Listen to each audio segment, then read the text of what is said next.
সীমান্ত পরিস্থিতির সর্বশেষ সংবাদ জানাতে পঞ্চগড়ের বড়বাড়ি সীমান্ত এলাকা থেকে সরাসরি যুক্ত হচ্ছেন সহকর্মী কামরুজ্জামান টুটুল। টুটুল, পঞ্চগড় সীমান্তে পুশিনের সর্বশেষ খবর আমাদেরকে বিস্তারিত জানাবেন।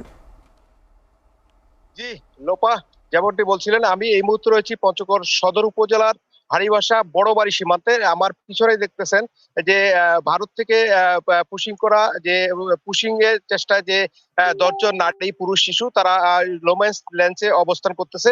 আমি জানাতে চাই আজকে সহ প্রায় 3 দিন হয়ে গেল তারা কিন্তু এই সীমান্ত শূন্য সীমান্ত রেখার কিন্তু অবস্থান করতেছে এবং এখানে তারা কিন্তু মানবেতর জীবন যাপন করতেছে।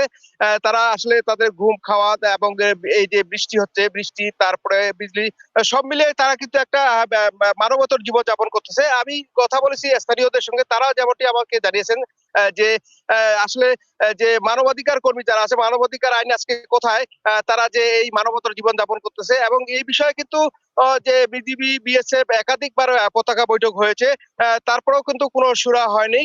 তো এই এখন পর্যন্ত তারা কিন্তু এই শূন্য রেখার মধ্যে রয়েছে।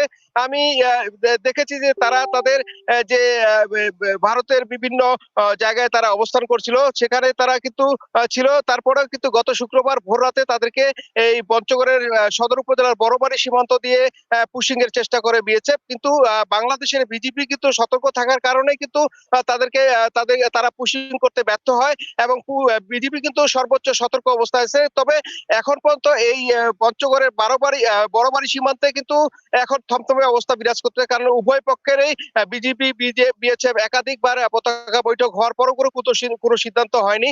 সর্বশেষ গতকাল কিন্তু 12:30টায় একটা পতাকা বৈঠক হয়েছে কমান্ডার পর্যায়ে, সেখানেও কিন্তু কোনো সিদ্ধান্ত নেই। তবে বাংলাদেশের যে নীলফামারী 56 বিজিবির সিও সিরাজুল ইসলাম তিনি জানিয়েছেন যে আমরা কিন্তু কোনোভাবে এই যে পুশিং করা, যে অবৈধভাবে তাদেরকে ঠেলে দিচ্ছে, তাদেরকে আমরা কিন্তু এটা মেনে নিবে না। তারা বলছে যে যদি তারা বৈধ হোক বা অবৈধ হোক, তাদের কিন্তু আন্তর্জাতিক আইন আছে, আইনকে অমান্য করে কোনো কিছু করতে তারা কিন্তু রাজি না এবং এভাবে পুশিং করলে তারা বাংলাদেশের বিজেপি কিন্তু গ্রহণ করবে না বলে যে সাফ তিনি জানিয়ে দিয়েছেন। এবং সীমান্ত এলাকায় যে কোনো চোরাচালান এবং অবৈধ প্রবেশ ঠেকাতে কিন্তু বিজেপি সর্বোচ্চ সতর্ক অবস্থায় রয়েছে। বিজেপি কিন্তু